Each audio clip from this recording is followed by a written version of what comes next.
Welcome into the Young Dad Podcast. Not with me today, unfortunately, is my 5 out of 5 star rated on Uber, my driver, my co-host, my brother Aaron. Fortunately, he's not gonna be with us today. It's just myself, Jay, holding it down. Today is Wednesday, December 23rd. We have such an amazing show for you guys today, man. I'm so excited. We are bringing on Jason Brike, author of Safe Home Blueprint and Safest Family on the Block: 101 Tips, Tricks, Hacks, and Habits to Keep Your Family Safe. And he's also the creative behind Safest Family on the Block podcast and the website safestfamilyontheblock.org. We're going to be talking today about some of the common myths when it comes to child safety, bullying, school shootings, and so much more. You are going to love this episode. So go ahead and pull up a chair, grab a snack, grab a juice box, and let's talk.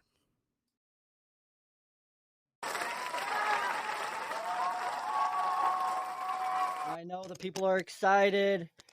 We're excited to be here. Jason, thanks for coming on today. We're super excited to have you. Go ahead and tell our live studio audience and all our listeners a little bit about you and kind of expand on what you're about, why you're here today. Sure thing. Thank you so much for having me on today. I'm really been excited about this interview. So I'm Jason, and I spent the first half of my adult life teaching martial arts, working in the security sphere, balancing some bodyguard work, site security, that sort of thing. And I spent the second half of my adult life in journalism. And I've got 2 kids of my own and then some other ones running around who are kind of like my kids. I'm an uncle and all of that. And I realized during my martial arts journey that the things I had learned to protect myself were not very applicable to protecting my children. And so I took the things I learned as a journalist and the things I know about safety and security from that earlier career, and I've combined them into a podcast and a project that I call Safest Family on the Block, where I take that lens of my own experience and expertise, and I interview subject matter experts ranging from special forces soldiers, spies, law enforcement, but also nutritionists, suicide counselors, communication specialists, EMTs, ER nurses, anybody who knows something about how to keep my kids safer. I bring them on the show and I listen carefully and I share what I learned with my audience. Awesome. So what made you want to create Safest Family on the Block? You kind of mentioned between your journalism career, martial arts career, and realizing I have all these skills, nothing else. But what launched you really down that path? Like, let's dive into that a little bit more for us. So there's that one point, that crux point was my first son we actually adopted at age of 7. And it was an in-family adoption when his parents became suddenly incapable of caring for him medically. So we went from no kids at all to, holy crap, we have a kid over the space of a few weeks, as opposed to that warning time most of us quit with a kid of 9 months plus however long it took you to try. Yeah, exactly. So I found myself suddenly in the situation. And during those weeks when it was happening, I was just happened to be in a class where we were practicing gun disarms. And I noticed how many of them pointed the barrel away from me, but just past me at about hip level, which is right where a 7-year-old's head is. And so I realized, well, that's very concerning. Right. And then I kind of looked at the things I had learned as a martial artist and doing the kind of security I had, and very little of it really applied to keeping my child safe. And, one of the things about being a martial artist your whole life is it turns you into a lifelong learner. So through the influence of some of the people who've taught me, who are amazing human beings, I just kind of set my mind to figuring out how to protect my kid. And that led to having conversations first in the bodyguard community, because that was the things that I had been learning that most closely related to parenting, and then out from there. And then the Safest Family on the Block was it was a COVID seizure. I'm sitting there and I'm thinking, hey, what am I going to do? Well, how about I do this? And then I did that. It's been going for the last 3 years, and it's coming along. Yeah, because you're from Oregon, so you guys. Correct. I'm from Washington, and Aaron's from California, so we all were kind of in that same boat. But you guys definitely in Oregon, Portland area. We're probably the strictest out of the entire West Coast outside of LA and probably like King County, Seattle. Yeah. it got pretty hairy, and then we had not only the COVID, but then also the riots, all kind of Yes, yeah, intermixing in their own bizarre ways. So between those things, it really weighed on my mind. Plus, nobody was working, including me, so I had a lot of time on my hands.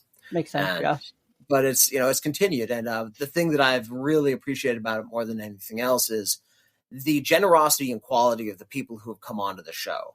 I mean, these are world class experts who just come on to share information.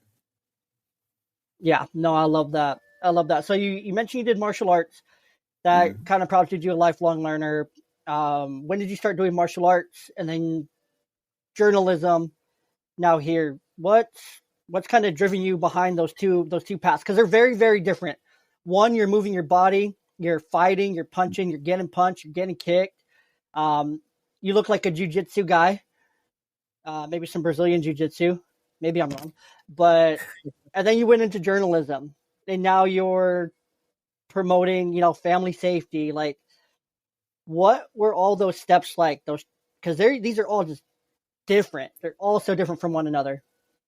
They are a bit, but in some ways they're the same. My martial arts journey started when I was 11 years old, and my dad made me join the wrestling team, and it was a war because I did not want to, but turned out I really liked it. And then I wasn't quite at the level to compete at the college level. So I stopped wrestling, but I missed it, and I ended up in Taekwondo for a while, then Muay Thai Yep. kickboxing, then Kempo. And I have done some BJJ, but really in a very dilettantish fashion. Okay, Most of my grappling is still like high school collegiate wrestling. gotcha. Um, and then I did some bodyguard and some safety and some security work bouncing in my 20s. Then I ran a karate school for about 10 years. Oh And wow, then okay, that kid came around, and running a martial arts school is an evenings and weekends job. yeah, And I realized very quickly that I could not be the dad I wanted to be working an evenings and weekends job. true, makes sense. And throughout that time, I had been an aspiring writer, had a couple of novels on the shelf. I wrote blogs and sent a column for my local paper on safety, had a couple of submissions go out in black belt magazines, that sort of thing. And so when I was realized, well, I can't run a karate school and be the dad I want to be, why don't I try this freelance writing journalism thing? And I honestly think that because of the discipline and approach to work ethic that I learned in the martial arts, I was able to make a go of that. Okay, And that let me, work from home and go to the soccer games and the plays and be all the available best to my parts kids. of being a dad. Those are seriously Exactly. the best parts. Like, hands down. If anyone ever asks me like what's the best part about being a dad, I'm gonna say it's once their brain turns on as a Yeah. toddler, and that early like development, like 2 3 years old, when their brain finally Yeah. clicks on. That's when it gets fun. And then they just grow and they start doing all these activities. They start learning. It's just you just start Yeah. seeing all the clicks, click, click, click, click, click, click, click. You see them just develop these skills at a crazy pace, and Yeah. you just get to be there to witness it. Like, I'm fortunate enough that I get to coach my oldest daughters. I got to coach her t-ball team last year. I got to um, coach like football as she did cheer. So I didn't get to really see her practice, but I got to be at like all her cheer games and watch her cheer. And I get to be there in the dugout on the field with her. T-ball practices, t-ball games. Like, I'm there all the time for everything she has going on. And those are the best moments about being a dad. Like, hands Yeah. down, is actually getting to just see it all come together. Dance performances, all that. It's hands down the best thing. But yeah, so you went into journalism. You had a couple books on the shelves. You realized, okay, karate's not for me. Cobra Kai is not my life. Um, which for Cobra Kai, is that pretty like accurate for what it's like in the karate spirit, or is that just like so dramatized to this point? Um, I don't know if you've watched so it. so the kung fu fighting martial arts feuds are overstated. I've heard rumors about it from like in the 70s and 80s. There's a bit of that. I do know of a guy whose school got blown up No, by a competitor in, I think it was Tucson back in the late 70s. what? Uh, but that was back in the this is a very well kept secret, but in the 70s and 80s there was a whole lot of cocaine in the martial arts. Okay, Well, there's a whole lot of cocaine everywhere, right? yeah, I'm about to say it was everywhere in the 70s. It was in professional sports. It was in the 1% circles. Yeah. It was on the left. It was on the right. It didn't matter. Everyone had cocaine. If you're thinking about a sport where, full contact fighting, if somebody can take a drug that makes you faster and dulls your sensations of pain, You're going to do it it. got out there. And so things got a little wild and woolly then. I came in just at the very tail end of that, so I never participated, but I knew people who had, as opposed to most people these days know somebody who knows somebody who might have.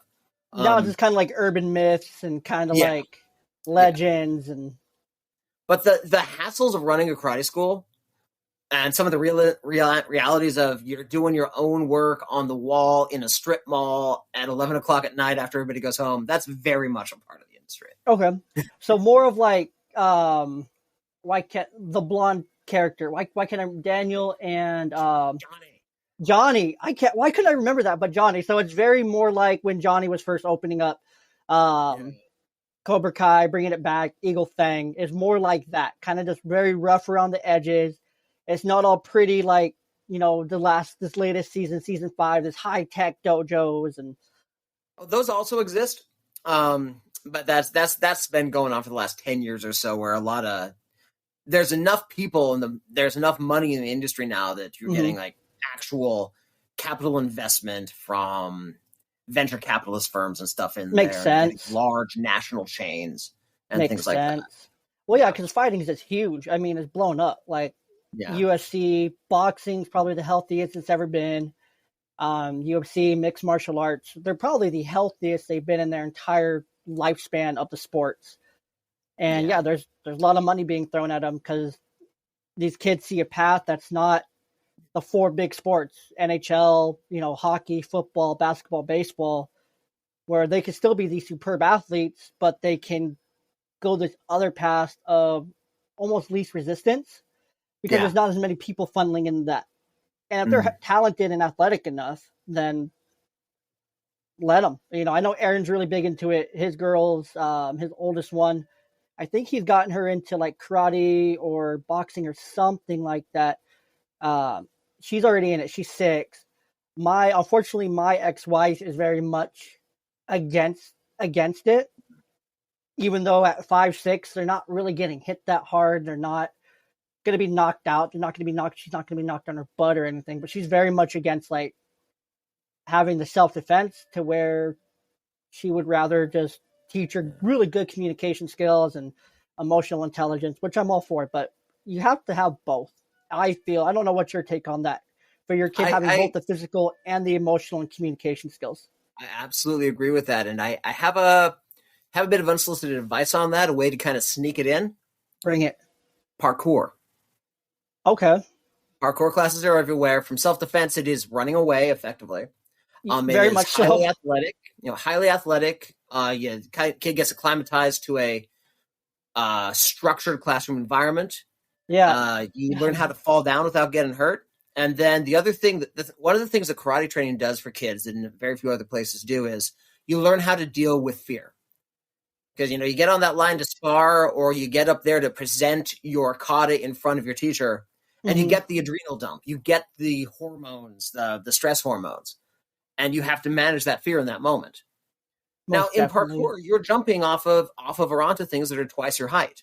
You're jumping over a gap where it would be like a 5-foot fall to a mat, but your lizard brain doesn't know that mat's soft, and so kids learn how to deal with fear in a safe and controlled environment in parkour in the same way they do in martial arts. So I That recommend makes parkour, especially for younger kids, and especially for a parent whose co-parent isn't necessarily on board with the violent part of martial arts. Parkour will get the same stuff. no, that makes a lot of sense because it still teaches their brains, to anticipate the fall, but like anticipate the human contact, to not like flinch up and tense up, to where Yeah, they're safe about it almost. It's like you said, yeah, very controlled environment, which is super important for kids of any age. yeah, Being in that controlled environment, learning how to do it, falling down, getting up. I think all those things they're great for kids, and every kid, mhm. if fortunate enough, should be able to do those things. At least Yeah, one of the variations somewhere on the spectrum. So yeah. I don't It's know if your ex will sign off on it, but that's is a really good place for, especially in that relationship where one parent wants the martial arts and the other one's not comfortable with it. yeah, no, and then I mean, she's interested in like gymnastics and whatnot. So Mm. I mean, it's the same thing almost. You just get to run around more and jump and Yeah, off of things. So yeah, you know, and that's, I mean, we did that when it was called "Damn it, kid, you're about to break your neck" instead of parkour. yes, okay. But, So I thought it wasn't gonna be as big of a deal. So when I was like mm, 13, 14, I lived in Hawaii with my grandparents, my maternal grandfather, and my step grandmother, and I thought I was super cool. I climbed up on the roof on a ladder to get a ball down. I was playing with some kids. The really cute girl on the block was there. I think she knew I liked her, but I mm, was way too chicken to like talk to her. Like actually, like, I was like 13, so it's 13-year-old stuff. But I had asked her. We were playing. She threw the ball on the roof. I'm like, oh no, I got it, I got it. It was my roof of the house I lived in, and I climbed up there on the ladder, got it down, but then I couldn't get down from the ladder because it was too no, far away from my leg to get back to the top. Because I kind of had like lift myself on the roof, so you can see where yeah, this is going. So I'm yep, like, oh, it's only like 10 feet. It's like 10, 11 feet. Jump down, no problem, right? So I mm, jump down. I mm. land in like a Spider-Man pose, Nice. but I had my right knee was bent, and then I couldn't move my leg. I cracked the growth plate in my knee. Oh I still no. grew after it. It healed, Yeah. but then my knee was like straight. And then to add insult to injury, Mother Nature was like, "You're dumb." So in Hawaii, you always leave your windows open because it's always hot, humid, and Mm. when windstorms and whatnot come through, rainstorms, you open the windows because of the air and whatnot. So windows open. I'm already on crutches. I'm going to the bathroom. I'm leaving the bathroom, and my hands in the door jamb. No. My right leg's already in the cast. My right hand's in the door jamb. Wind blows, crushes Mm. my hand, breaks my pinky in three places, breaks the top of my ring finger. Worst part about my grandma was a lieutenant at the security facility in Honolulu. We lived on the West Coast in Waianae, about an hour and a half away. She wasn't at home. It was just my grandpa, and he's like, "Oh, you're fine. Just put ice on it." As my hand is three times the size of my left hand, I shouldn't and laugh, but I'm laughing. it was awful. Like I just had awful luck. Oh So no. Oh yeah, no. you. For I guess more from that story is Mm. I wish I would have known parkour or anything like that, and how to get down from a roof, or just had any of Yeah. that experience on like how to land, anything like Yeah. that would have been great. So Yeah. all right, so kind of looking through some of your material here. I checked out safestfamilyontheblock.org. Your YouTube channel, awesome. Your Instagram, awesome. Just the topics you talked about are great. But specifically, you talk about some of the biggest myths in child safety, which there are so many. There are Oh, so many. so many. So This many. could talk 15 episodes plus on this for an hour Yeah. at a time. Like, could have a marathon about this and be doing a telethon, taking donations as we talk about it. But give me a couple of your biggest myths that you have busted when it comes to child safety. So first thing, I haven't busted anything because I'm not very smart. I listen to smart people and remember what they tell me. Okay, makes Um, sense. Makes sense. but the That are one on that the is the brink of being busted, I guess. yeah, like the biggest one for me is stranger danger. And because stranger danger, don't talk to strangers. We're of an age that we're taught that every day. Don't talk to strangers. And it's a bad idea and it doesn't work. It's a bad idea for a lot of reasons. One of the most important ones is they did a thing on the Oprah show and multiple other studies outside of that where they would teach kids about stranger danger, about don't talk to strangers, about don't go with strangers. And then they'd have the kids play on a playground and have an actor come up that they didn't know and lure them away from the playground. And every single kid went with them. And when asked why, they said something like, he wasn't a stranger, he was nice. If Yeah. they would do a stranger danger talk and then have kids draw a picture of a stranger, and very frequently they would have horns and fangs and tails. Yeah. Okay. No, that makes sense. Okay, I kind of see where Right. this is going. Continue. Continue. Right. So first of all, it just doesn't work.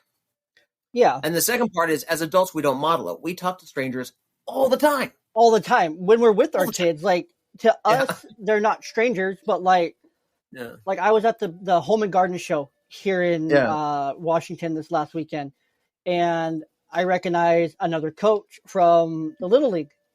I Yeah. knew who he was. I just shake his hand. I start talking to him, no problem. Yeah. My And daughters even don't know who this guy is. and you did, and then you also talk to strangers constantly. When we 100%. go shopping at the grocery store, hey buddy, sorry about that. Right? We speak to strangers all the time, so we're not modeling it, and it doesn't work. Makes sense. And then No. also, the overwhelming majority of people are good people, which means the overwhelming majority of strangers are good people. See, and I can't agree with that more. Like, there's this weird preconceived like context, like just out there in the world that everyone's a bad person. Like everyone you meet is bad for some reason. Like, but yet in our justice system, innocent until proven guilty. Yeah. And that's like a big pet peeve of mine is like, I don't know this person. I have not conceived any notions, context, judgment, even though I try not to judge people, but I haven't gotten to know them as a person at all. I have not given them their fair chance to sway me to good or bad about them. Yeah. And I hate when there's people trying to tell you that they're good, they're bad. This is why they're bad. It's like, okay, but that's your view of them. From how many years ago? 3, 4, 5 years ago? Yeah. Last time you saw them, last time you talked to them, how long ago was that? Growth can happen. People can change. I truly believe that. So like you said, more people are good than not. And if you're teaching them that every stranger you know is a bad guy, then you're raising them in a terrifying, disempowering world. Oh, yeah. And then you add to the fact that if you look at the numbers about people who hurt children, overwhelmingly it's somebody they know. Oh my goodness! It's like it's a coach, it's an uncle, it's a teacher, it's someone they know. It's their sister's new boyfriend. It's all of those people. Yeah. So you take all of that and don't talk to strangers is dumb. And then the most important one for me is that if your child needs help, they have to talk to a stranger. Because if there was someone around they knew, they wouldn't need help. They would be getting help right then. True. Police are strangers, firefighters are strangers. Yeah, right. Telling them not to talk to strangers robs them of their own agency if they're in a situation where we can't help them. Very true. Very true. And, as they get older, they're away from us more. Yeah. I mean, I think with that, it's more about teaching them the right people to talk to in certain situations. It's about making them aware, like, okay, when you're out and you need help, like, let's say for my girls, I'm going to encourage them to, if they're in danger, run to if they're on a block or something, run to the first house you can find. I don't care who, like, more than likely 9 times out of 10, that person's going to see a child, they're going to react. Instinct's going to take over. It's like, I got to get this child out of danger. Yeah. Talk to them, figure out what's going on. Yeah. Most people will help a child with danger. And there's ways. And as you say, the solution is, and here's the crazy thing. We've known this since the 90s. Yeah. And security people know this, law enforcement people know this, but it's still, people still say don't talk to strangers. But what we want to do instead is teach our kids from very young, what kind of stranger is the safest to approach. And with your youngest kid, you just teach them one line. I mean, these are toddlers, right? Mm-hmm. If you can't find your family, find another family. Look for an adult with children. That might be parents with their kids. It might be an older sibling with younger siblings. It might be a babysitter or a nanny. It might be the grandparents. Doesn't matter. Whoever, just find someone with kids.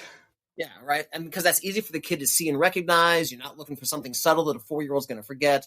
So if I can't find my family, find someone else's family. Because the adult in that constellation is statistically really unlikely to hurt a stranger's child. And and parents will stop at nothing other than endangering their own children to reunite a lost child with their family. True. Yeah. Like if a That's the random first child comes up thing. to me, I'm gonna be like, okay, stop.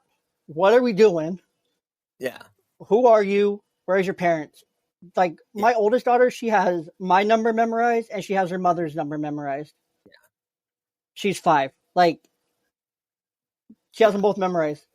Like her and her sister are usually always attached, like attached to each other one way or another. Like they're always close by each other. So no, if I got separated, at least I have the older sister who's 5 going on 6 can at least attempt, you know? Yeah. And if they just remember, if you drill it into them, if I can't find my parents, find someone else's parents. And then that's from the youngest age. And as they get older, you can kind of add some nuance to that, expand it. One of my favorites is from a guy named Spencer Corson, who's he's been a bodyguard for years and years and years. Before that, he was an Army Ranger. Mm-hmm. And he says, and he teaches older kids, and we're talking early elementary to mid elementary, the 3 F's. Okay. First one's family. So again, you look for a family. Second Okay. one's food, where you walk into a restaurant and you talk to the person behind the counter because they've got a Yelp review on the line now. The staff isn't going to harm a child terribly. And also, they're in a place with food, water, a restroom, Wi-Fi, and medical supplies. That makes so much sense. Okay, so Right? food, so family, food. What's the third one? Flags. You look for a building with a flag on it or a uniform with a flag on it. Okay, Because then that you're makes walking into schools, post offices, you're talking to police, firemen, security guards. okay, makes sense. Makes sense. Okay, yeah, no, because that's what I was thinking for like, when I mentioned like recognizing, like Yeah. being aware of the right people, it's going to be like your firefighters, your police officers, anyone in uniform, Yeah. like an official uniform of any kind. Like I've always taught my girl or my oldest since she was really young, like to recognize service members Yeah. and to go up and thank them for their service. But at the same time, like she knows that's someone that's like okay to approach. Yeah. I've always taught her to be really kind to police. This world, especially living in the Northwest, that's Yeah. not the appropriate or common narrative. The common narrative now is F the police Yeah. and all cops are bad and all this stuff about just negativity toward the police. But I've always taught my kids and will continue teaching them like when you see a police officer, say hi, ask them for a sticker because they usually carry little stickers in their things. Wave to a police officer, wave to a firefighter, wave to an ambulance worker, anything like that. Yeah. Reinforcing like these are people who are okay to approach. It's their job to help if you come to them. And Correct. as kids get older, race plays a factor in here, but not as much as maybe some people are saying. That once you get about teenage size, you also learn how to approach a police officer in a way that doesn't freak them out. And that's Mm-hmm. important too. But, Yeah. So with those things about find a family, family's food and friend and flags, the other thing is that, well, you're out every once in a while. We ask our kid, hey, if I wasn't here to help you and you were lost, which of the people in this room would you approach? Yes. No, I And then love why? that. And then as they get older, like tweens and teens, they're old enough to to kind of step away from those hard and fast rules and start talking about, okay, well, why wouldn't you approach that guy? Well, these are the reasons he gives me a bad vibe. Why would you Yeah. approach that person? These are the reasons that I think that would be a very safe person because maybe they spotted that she's got a teacher's lanyard on that says a school that she knows about, Mm-hmm. or maybe there's a nurturing vibe to her, or she saw the way your teenager saw the way that person interacted with the person behind the counter or Yeah. with an elderly person and just kind of got the sense, okay, that's a solid person. And so you can start Yeah. building the tools of intuition and also teaching Yeah. them from the beginning that you Mm-hmm. respect their intuition. Yes, 100%. I love that. That's something that Aaron and I talk about a ton Mm. is that hate and respect and right and wrong and all these things, they are taught by Yeah. parents. Kids just don't pick up hate or bad vibes Yeah. or negative thinking or anything like that Mhm. about people. It's taught. It's all Yeah. taught. You can teach your child, like you're saying, these right things are intuition. Why? Be in that scenario. That's the best thing because you can talk about it all day at home. Yeah. But if you're like out and about, like you're in the grocery store, very commonplace, Yeah. these common places that you go all the time. What are you going to do now? And obviously don't push it on your kid. Like my daughter, she's just like, oh, I don't want to talk about this right now. I know. It's like, okay, we're not going to talk about it right now. I get it. You know, I was just trying to review with you. But yeah, Yeah. respecting their intuition and whatnot is perfect. Yeah. And then you can do that. Like you're just waiting in line at the grocery store and you got your 8-year-old and you say, hey, if you were lost and you came in here and needed to get help, who would you go to? Right. And then most of them will say, well, the lady at the counter or the guy at the counter. And then as they're older, you say, and let's just pretend they're not available. Which person in line do you think would be the safest to approach and why? And you can have that conversation get more robust and more detailed and rely more on their development and insights as a human being as it gets older. And this is so much better than don't talk to strangers, which is disempowering and untrue. Yeah, no, 100% agree. 100% agree there. All right, so talking to strangers, I think we can consider that one on the brink of being busted. There's more effective strategies. There's a way to go about it. When it comes to our kids being in school, because honestly, it's such a sense of relief to a point when our kids go into, elementary school, full time and whatnot. There is a little bit of that free at last, thank God Almighty, I'm free at last. There is a part of that when we send our kids to school. But not really anymore as to when, when I was a kid going to school, late 90s, early 2000s, same for Aaron, very different from probably when you went to school as well. As opposed to sending our children to school now. There's so much more they have to worry about, bullying, shootings are a huge one, cyberbullying. And Aaron and I touched on this in our last episode. We kind of got into some of those things. Like there's like this whole thing on like fat phobia and clothing and what you wear. There's so many things that go into being a kid now that have always been there, but there's like a new sense of awareness around these things. So when it comes to school safety, bullying, shootings, what do you have to say to some of those topics, especially when it comes to just a school setting? So the most important thing on that is, first I want to preface that with saying that, again, the overwhelming majority of teachers, coaches, para-educators, playground aides, bus drivers, administrators, district personnel are good people with the best intentions, highly educated, great at their jobs, put in a position with just a ridiculous amount of pressure and with their attention pulled in 3,000 ways at once.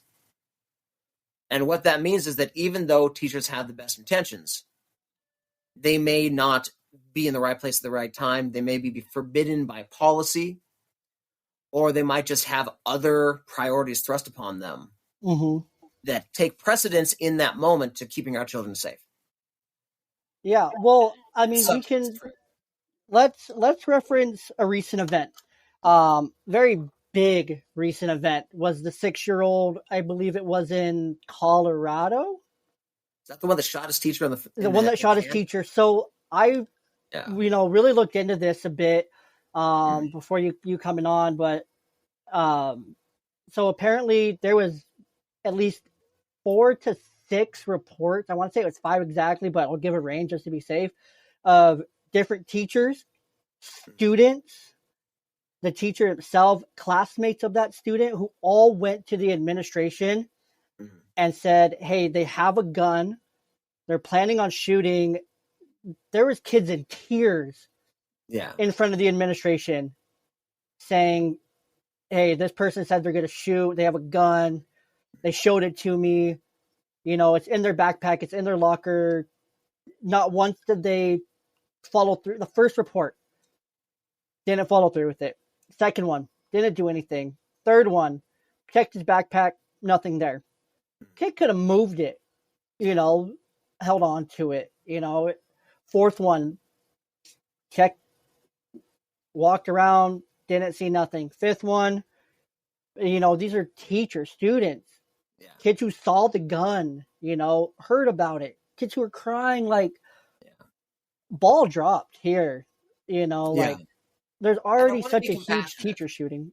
Absolutely. I want to be passionate about it as well, where each of those individual moments, for some reason, it was a bigger pain in the ass to the adult in charge to investigate this and look into it than to not do so.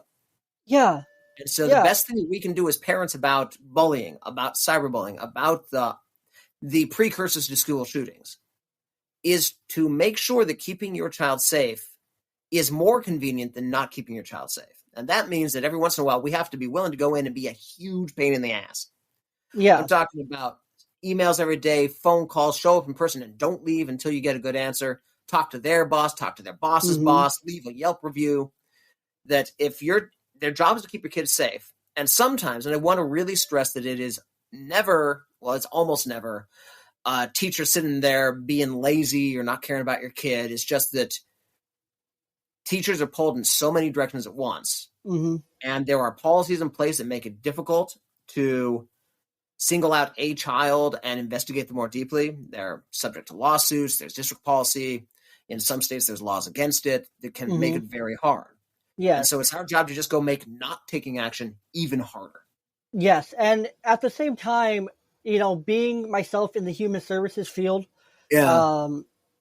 obviously there's a line where, there's ethical standards that you have to live by. You're a mandated reporter. Yeah. You're a mandated investigator. There's laws and things in place in most states where the person investigating is protected if there was actual suspicion and reason to be going down that path, Yeah. Especially if it's one kid, like a district can deal with one family being, maybe out of place. Oh, you searched my kid. Well, we got reports of a gun. We just wanted to be sure.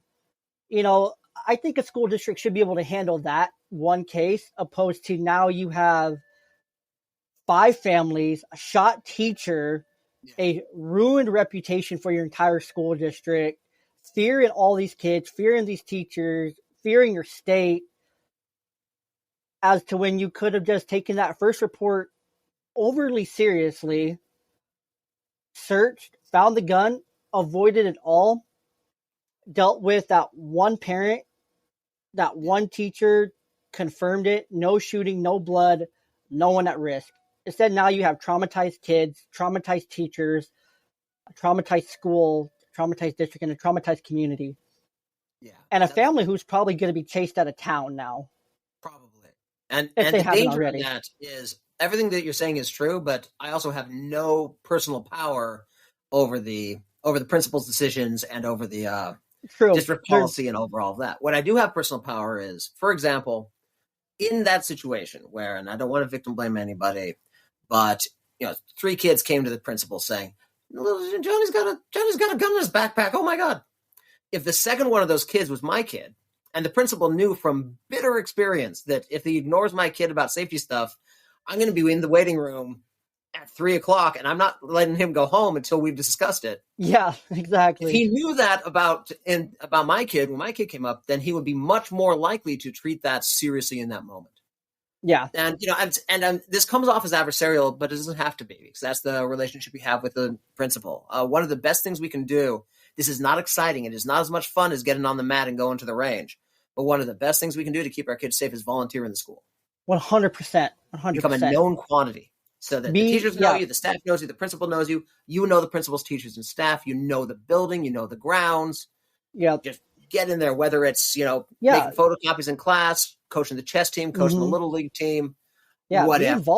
Be involved 100%, because that's like, I go to my daughter's school, I just walk up, between donating stuff from my donations and helping out after events, helping clean up, volunteering, whatever it is, being a dad of great students. That's what they call it at my elementary school. Dog is pretty it's funny. But, being involved, that's the biggest thing you can do as a parent in your child's life is, if you are able to, or if you can find time, make the time and be there and be present.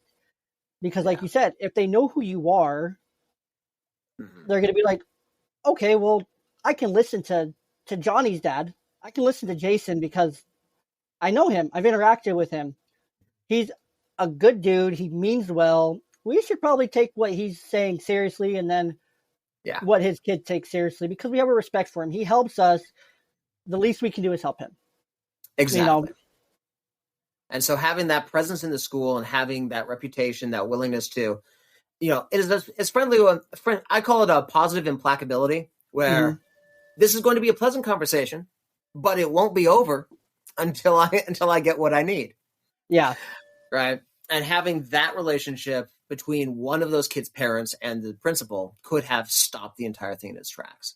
100%. And it's not more true than the systemic and organizational issues that led to that, but it's the thing we have power over. Yeah. We can make that decision. True. So obviously we don't know, what's going on in that kid's life. Yeah. But, if your child or my child ever did that, what is your reaction? Just from like your standpoint, with all the work you've done, all the amazing people you've talked to, like, what's that? How do you not have that happen as a parent? Like, what do you need to be doing? What do you need to be doing at home to not have a basic level of responsibility with your firearms? That could have been stopped in the fact if his parents had a trigger lock and a safe and were smart with guns. I am not here. I'm not political about guns. My feeling on guns is the same way as my feeling about my table saw and my car. These are objects that make the world a little more dangerous, but fulfill a purpose that is sometimes helpful and use and necessary. Okay. If you have a firearm, I hope you're training with it. One of the best ways to think about firearms, right, is think about the last time you tried to take a photo with your phone under some kind of time pressure. Yeah. Mm-hmm. Now, you handle your phone more than you handle your gun. Yep. And if you're going to have to deploy your gun, you're going to be in a lot more stress than you were under taking that camera. Oh, yeah. Yeah. This doesn't mean that nobody should have guns. What it means is if you're going to get a gun, you need to take it seriously, train with it, with professionals, get your range time in, and store it safely. That's all there is. That situation with that kid could have been stopped by the parent who owned that gun having a basic level of responsibility about their firearms. Yeah. I think also part of that is at home with the gun, instead of just hiding it and concealing it from your kid, I think there's a level of transparency that also has to be there when it comes to firearms, different weapons in the home, things like that. It's having that communication with your kid saying, hey, we have this in our home. This is where it's like, you can tell them where it's at. Maybe don't tell them the safe code. Yeah. But say, hey, it's here, it's locked up, it's safe for if me or your mother or whoever needs to use it. You're not ever going to have to use this in the home or outside of the home. Yeah. However, you are at some point going to learn how to use it because it's an important skill for you to have, but you're going to learn how to use it by the same people who taught me. Unless you as the parent, you're the trained professional teaching other people, different story. Take your kid to the range, teach them how to use it properly, but then teach them how to store it, how to lock it up until they get to an age and a point to where that they're responsible enough and you trust them enough to say, hey, you're old enough now to know how to get to this thing in case of an emergency. Again, in case of an emergency, you have to set the clear expectation, the clear communication. I mean, for me, I know I personally don't have firearms in my home. Aaron does, however, but they are locked up. They are concealed, but the kids know where they are. My oldest niece, she knows where they are. She knows what they are. She knows what they do. She shot them. Yeah. But in a controlled environment with him. Yeah. Shooting a target. Even without firing it when they're very young, the advice is, hey, this is a firearm. This is where it's kept. This is what it's for. And if you're ever curious and want to just look at the gun or handle the firearm, let me know. We'll take some time. We'll take it out. I'll show you how to safely do it. I'll teach you the four golden rules. 100%. And we'll, even as you're a child, you're curious about this thing, here you go. I feel about it as a lot like alcohol, right? Where my kids from about 8 years old, if I'm having a beer at dinner and they want one, I will pour them a shot glass worth of the beer. Mm-hmm. And as they got older, my oldest is now 23. When he was in middle school, high school, once a week or so, if he wanted to have a glass of beer with dinner, okay. when we go camping, when he was in high school, there would be a certain number of beers for the week that were Hmm. his. And if he wanted to, he could have all three of them on one night. So the first time he was drunk, he was around me. Yeah, again, And a safe, controlled exactly. environment, and you Yeah. know what's going on. Yeah, You've exactly. communicated with him, you've taught him. Yeah, and by the time he's out on his own going to parties as a 21, 22, 23-year-old, he has an adult relationship with alcohol. Uh, Exactly. One of his friends told me a story about how somebody was hassling him to drink more than he wanted to drink at a party. And the guy's like, what, are you afraid of a little beer? He said, bitch, I brew beer. I just don't drink Budweiser. Yeah, see, for me, with my dad Right. growing up, I Yeah. only really lived with him for like high school, like Hmm. 15 to like 18. So I only got a few years with my dad, but I just know like when I did drink, he would always tell me, for every drink you have a cup of water, and you eat Yeah. before you go drinking.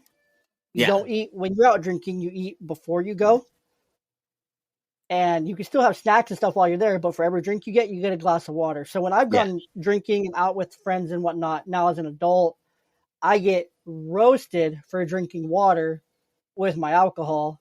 Yeah. But I'll have like maybe two ciders or something. But then I Mhm. have two or three glasses of water. The Yeah. bartender looks at me weird. The waitresses look at me weird. Yeah. But I'm the one walking out of there with all my wits still Yeah. My because my son, my oldest, he'll everything. do like a Coke, and if he's getting any crap or there's a reason to, he'll say it's a rum and Coke or a whiskey and Coke, Yeah. and that works. But I feel that we should have a similar approach to guns, where young children Mm-hmm. should be able to look at them, handle them. This is if you choose 100%. to have firearms in your home. If you do not choose to have firearms in your home, that is a 100% valid thing, and I actually recommend that over having a 100%. firearm because most people don't have the time to train properly with a firearm. Yes. But if you have firearms in your home, even the young children should be able to know where it is, know what it's for, Mm-hmm. observe your relationship with it, and as they get older, take some range time in, have real Mm-hmm. conversations about the ethics and realities of firearms, and all of that. And all Yeah. this to say, to answer the question, what could an adult have done to prevent that from happening? He could have, excuse my French, but he could have policed his fucking gun, you moron. Yeah. No, I mean, it comes down to the parent. It comes Yeah, down to the parents. In all these situations, yeah, shootings, you know, intense bullying to yeah, the point of, the kid on the other end of the bullying wants mhm, to commit suicide. yeah, It's a yeah, real issue. But, for parents, it all comes down to the parents. And I wanted to get your take on this. mhm, Now that's come to mind, but there's so many parents that say in those situations, I just lost control of them. yeah, I lost and control. It just kind of gave up. Like, yeah. from your experience, why is that? Why are so many parents just they just throw in the towel? "Oh, I give up. You're 12. I give up on you. I can't." Like, So there's a why couple is of that so? different things, and there's you can look at it from the perspective of compassion, right? Where that parent either had that modeling or worse from their own parent, or they're Yep. profoundly fatigued. It's they got pregnant for the first time when they were 18 and they're working two minimum wage jobs with very little support and arguing with the baby mama or the baby daddy at the same time, and they just don't have the personal resources. If you want to be compassionate. That doesn't help the situation, but it might help be kinder to them because hurt people hurt people. Um, Very true. the other way of looking at that is sometimes it's modeling an energy. They just don't have it. They don't have the skills to raise their kid in a way that kid's not going out to hurt people. And again, that gets to kind of like with the principles and stuff about locus of control. We can't do anything about the parents, and the worst thing you can do is go accost the parent of a child who's bullying your child because they're not going to respond well to that, right? They just aren't. Yeah. Uh, No, so yeah, sorry, go ahead. no, and so again, when that bullying is getting serious at the school, it's interceding with the police. Not the police, but with the people in charge of the school. An Mm, example from one of my clients was they had a child who's being bullied severely on the bus. Not a whole lot of physical stuff, but a lot of just incessant name calling. And they talked to the school, but the school couldn't do much because, it wasn't happening out in the school. It was happening on the bus. They talked to the bus driver a couple times, and the bus driver was not hearing it. It wasn't. It was too much of a hassle to the bus driver to do anything about it. Right. Mm-hmm. So I talked to him. Okay, so what I need you to do the next time this happens, the next time you see your kid getting off the bus and they're looking in tears, you step onto the bus and you calmly, respectfully talk with the bus driver. And you do not get off the bus until that bus driver has committed to doing something about it. Yeah. No. And you just become a huge pain in the ass for the person who's responsible for your child's safety. Mm-hmm. And then, of course, there's stuff we can do at home, too, about screen time, about limits to screen time, talking about screen time, talking through role-playing, martial arts training, self-defense training, verbal de-escalation training, all those things, and we can problem solve with our kids at home. But the thing is that, there's a parent who is failing when somebody's being a severe bully, a severe and frequent bully. And there's nothing we can do about that parent's parenting. Mm-hmm. But we can up our parenting game so our kid is armored. Yeah, no, 100%. I mean, last year when my daughter was in Head Start program, she had a kid in her class that would hit her, bully her, to the point where she just did not want to go to school. Yeah. I would talk to my ex about it, and she was like, well, she cared, but almost not enough, I felt like sometimes, to the point where wherever I heard about this kid and what was going on, that she left school in tears again, or she was upset. Yeah. I had that teachers, the school cell phone number for that classroom and whatnot. I would text that teacher, hey, again, she came home in tears. She was really upset about what happened today. Have you talked to his parents? Have you communicated this back? To the point where, we talked about it so often. I thought she was just so over me as a person. And she was just annoyed, but it got better. It got a lot better. But also I was able to have that conversation with her where it was our goals that we would work on, in Head Start, which is an amazing program. It's out there in most communities. It's most likely free for middle and low income families to get into. Amazing. But to the point where it's issues got better. Her goals were to work on her emotional reactions and things to where she wouldn't take it as seriously. So it was both issues were being worked on at the same time. To the point to where, and I'm just going to expose myself 100% here to all my listeners. And I know she still listens to this podcast, but her and I talked after the school year, I was very interested in her. Things didn't work out, unfortunately, but, not opposed to if they ever change, that changes, but that's besides the point. But, you have to, like you're saying, you have to be that big pain in the ass if you want to see the results. So, yeah. And again, you can be affable, but just implacable. Yes. I'm not going away. I'm going to be polite. I'm going to be pleasant. I'm not going away. Yeah, I will be nice when I'm here until I'm going to not be nice. Yeah, exactly. Roadhouse. Yeah, if I need to raise a scene, guess what? I'm gonna raise a damn scene. Yeah. Because heck, I did that this morning on a work group text. Yeah. Because I was being. There's a very small woman who I train with, who's a 7th degree black belt, one of the most dangerous women in the world, as far as I can tell. Crap. Who was being implacable and polite with somebody with some authority. And I can't give a lot of details. Yeah, of course. But she's in the lobby, and she's always been very implacable, very polite, very nice, And then the person said, well, what you're going to have to do is wait 3 weeks for an answer. And this was after that she had been waiting and been promised the answer, and it was an important thing. And then she just all of a sudden, the fuck I will. And then her voice just goes back down to normal and smiling. So what are we going to do instead? Yeah. But these are ways you can do it. And it all gets back to a lot of these questions about there are things that happen at school. The thing about school safety that is, I think, the worst for us parents is we have no control. Yes, none. It's kind of like why people are more afraid to fly than they are to drive, even though driving is much more dangerous than flying. Because when we're Yes, driving, we're behind the wheel. yeah. We're our own danger. Yeah. So we focus on what we can control and what our kids can control.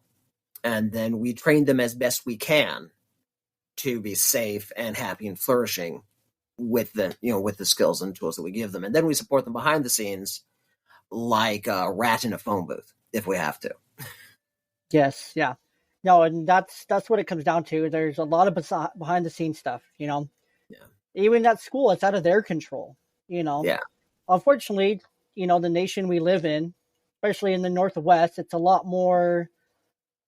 I don't know. I don't like the word indoctrinalization. I don't really love those terms, but I mean, it is what it is. But It's the there's left coast, as it's we the say. left coast, 100%. So there's a lot of things out of our control as parents who Mhm. have. There's a lot of parents out there who are on our side who have good heads on their shoulders who Yeah. just want their kids to end up being good, decent human beings because we know Yeah. that school's not going to teach them a damn thing about being a decent human being. We know school's not going to teach them about culture and, you know, it's going to teach them very basic skills of tolerance, but it's not going to teach them why we need to have tolerance toward different communities. It's not going to tell them why we need to care about these different issues. It's just going to tell them to do it. It's not going to tell them why they need to do it. And that's where it comes down to a lot of us at home as parents is we have to teach them why and reinforce, okay, this is Yeah. why you're learning that. Like I had the Yeah. discussion with my oldest daughter, beginning of the month. We're part African American. I'm a quarter African American. My daughter's an eighth African American, and so we bought these shirts at Target from their Black History collection. I referenced this in our last episode, but just these culture shirts that had these different colored faces on them and whatnot. That led into a whole discussion on what's Black History Month. Why is Mhm. it important? Like, and they had learned some of things. They had learned the basics about Rosa Parks. She's Yeah. like, oh, like the woman on the bus, and then, went deeper than that. Martin, Rosa, Thurgood, all these great African American leaders to the point where it's like, you come from amazing roots in the African American Yeah. community. Aaron's and I, great great grandfather, was there writing about the Negro Leagues at the very beginning, was on the bus, on the train from New York to Chicago, switching this time zone to where he would be in New York in the morning, get the news, be in Chicago, reporting the news. The Okay. same news, bringing it over, Faye Young. But he was really one of the people who pioneered sports journalism among the African American community. Hmm. Really made it okay. He had a close relationship with Jackie Robinson during segregation in baseball. He's not talked about in that story hardly at all, unfortunately, but he was there. He was one of Jackie's like really close friends Hmm. and wrote about Jackie specifically, wrote about early boxing, African Americans in boxing, things like that. All sports, African American. Yeah. It's really cool. So it's like we have to teach them why these things are important and why they should be important to them, Yeah. while also letting them kind of ask the questions and learn on their own and come back home with more questions. We have to lay a Yeah. foundation for them. Yeah. And there's some really great ways we can do that. One of my favorites is just as the kids can have the kid know you got to come home with something I don't know. Yes. Dig deep if you have to. Come home with something Right? I don't know. And one of the challenges right now that really dovetails with what you're talking about is we're not going to love everything that people teach in schools. Yes. CRT is it's a big mountain made out of a molehill, but it's a big talking point. We might Yeah. not like all of the political opinions the teachers express. We might not like the way civics is taught. We might not, this and that and the other. We might not like that they're learning how to do cursive, but they still don't know what taxes are. Whatever it is, Mm-hmm. there's a parental instinct to say, well, you don't have to listen to that. But instead, like you're saying, what are the valuable lessons they can gain out of that? Yes. What's Like if, deeper below, yeah, like, oh, my teacher said this about the mm, LGBT community. yeah, Okay. That's what they think about that. Here's Mm-hmm. what I think about that and Mm-hmm. what I know about it. That's what they know about it. Here's what, is taught. Yeah. You have all the information. Mm-hmm. You decide your opinion on this. Yeah. Or you go even one deeper about, say you're a parent who's really opposed to CRT, Mm-hmm. and the kid comes back with it, and you're saying, okay, you know what, they're teaching CRT, and that is what they're teaching.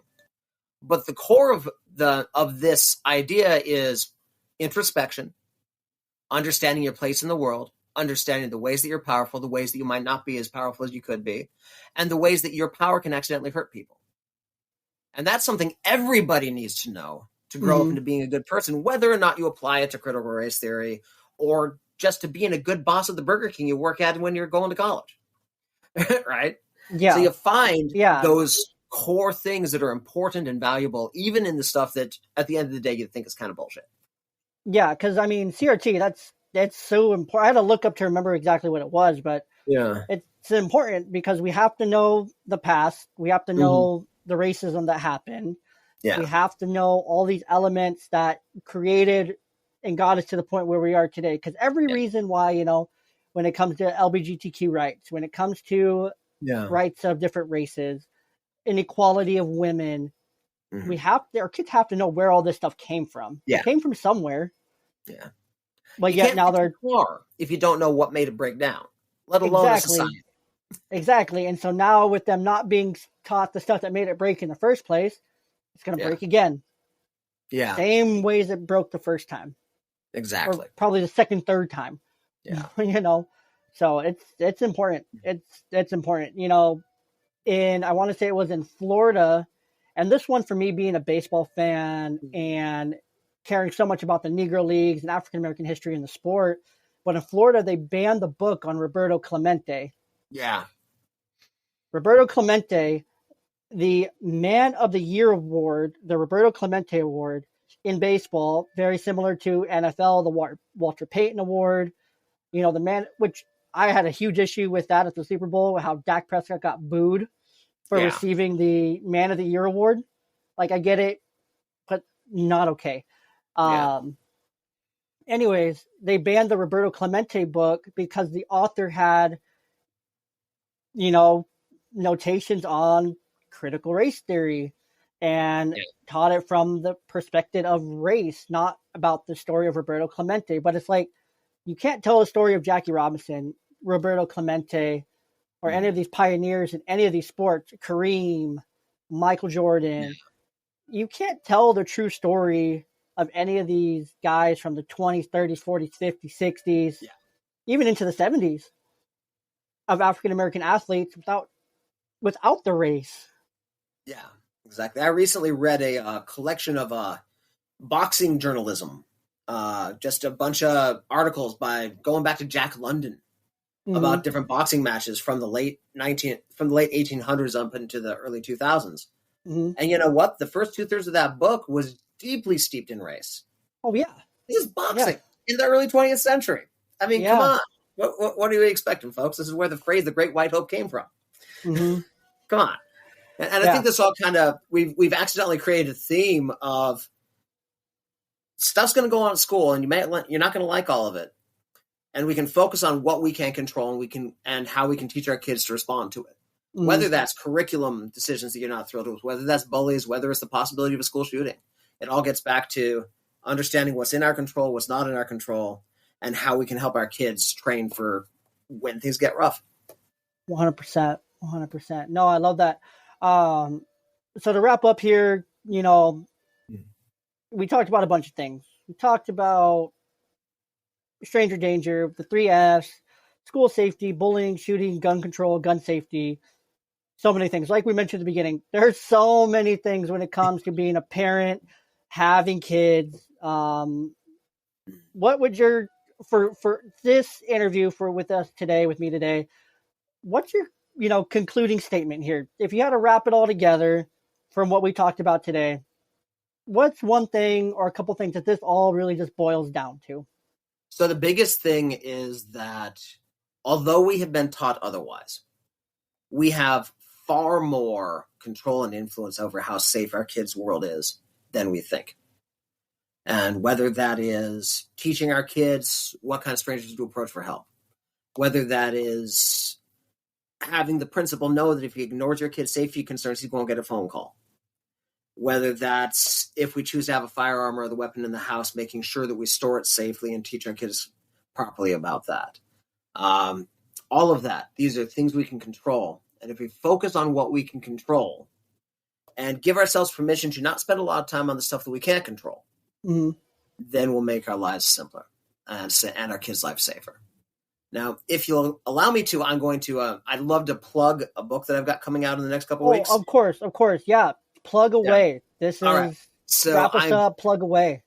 So this book is coming out in very shortly, and it's called Safest Family on the Block, 101 Tips, Tricks, Habits, and Hacks for to protect your kid.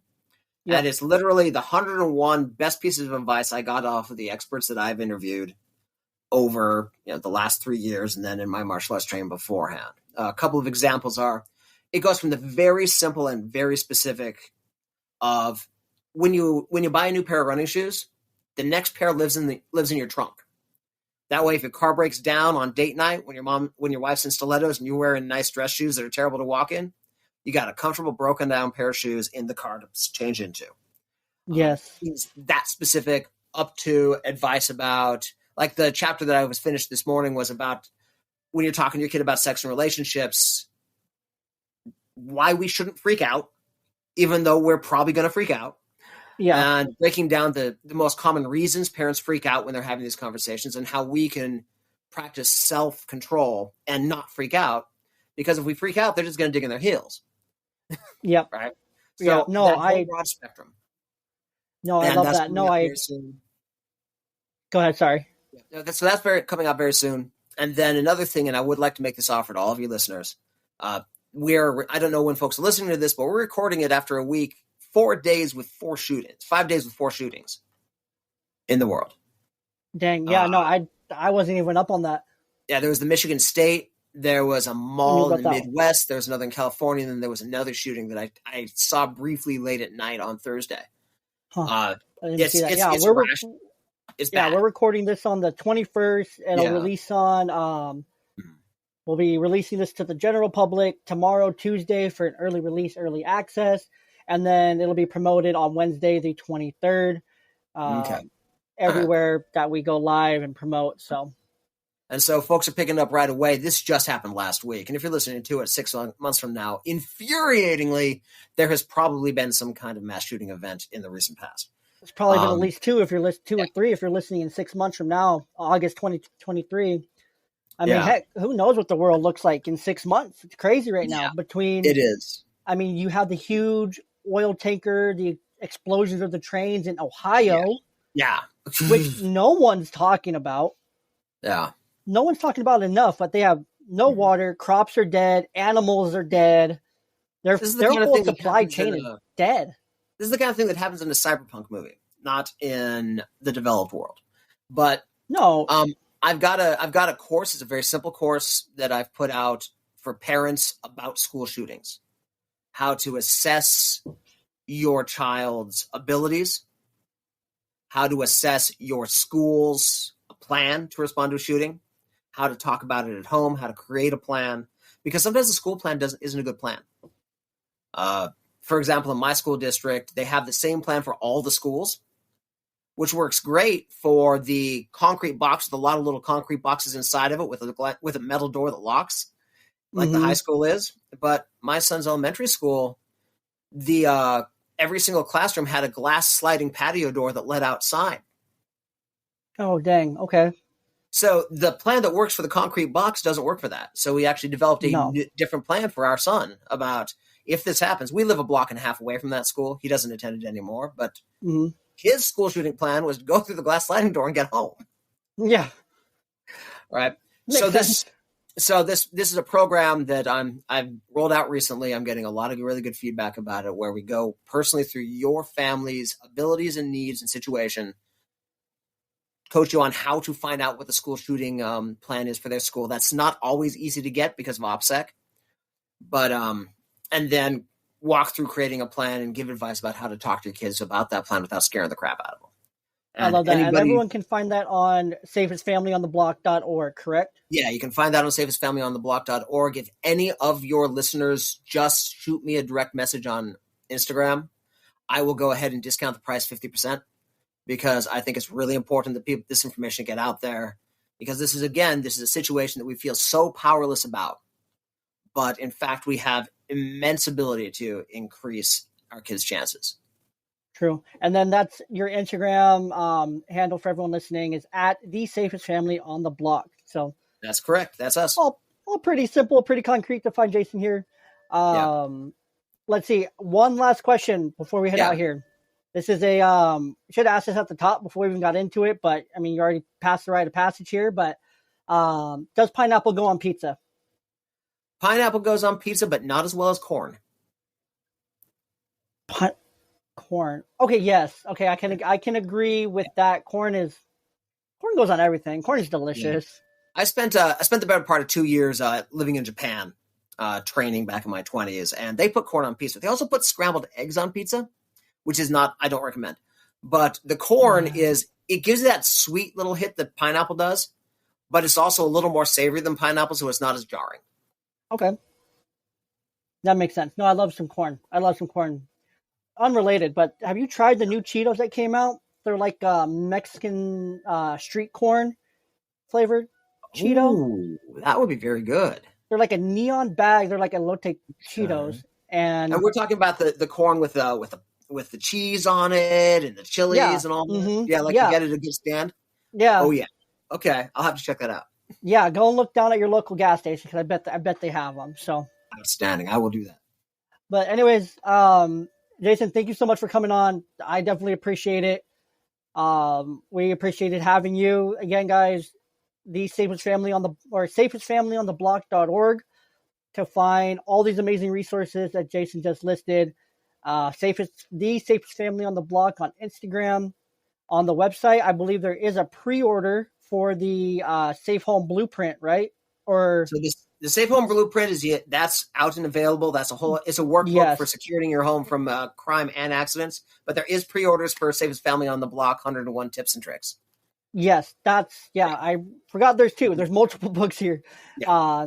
But yeah, we mentioned that in the opening. Again, I'll link Jason's Instagram, website, these resources in the show notes. So make sure you guys check that out.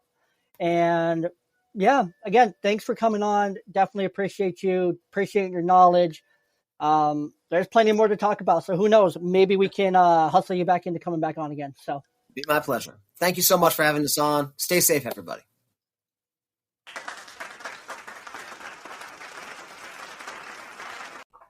Hey, you, are you still here with me? Thank you so much for listening all the way to the very end. Definitely appreciate it. Don't forget to leave 5 stars, leave a comment, leave a review. Head over to YouTube, subscribe, follow us on Facebook, Twitter, Instagram, all the social medias, even TikTok. And all of those links, plus every single deal that we have in affiliation, you can find in our link tree. Just by going to the show notes, clicking the link tree link, it really does help us just with likes, 5 stars, subscribes, all of that. It's a great way to support us, and it really helps us keep going. We really appreciate you. Have a wonderful day. Can't wait to be with you next week.